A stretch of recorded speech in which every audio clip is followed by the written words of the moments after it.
Alam niyo ba ang isa sa pinakamisteryosong pangyayari sa kasaysayan ng Russia?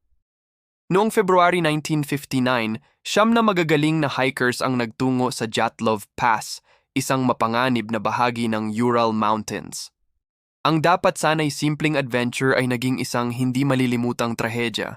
Nang matagpuan ang kanilang tent, nakasira ito mula sa loob.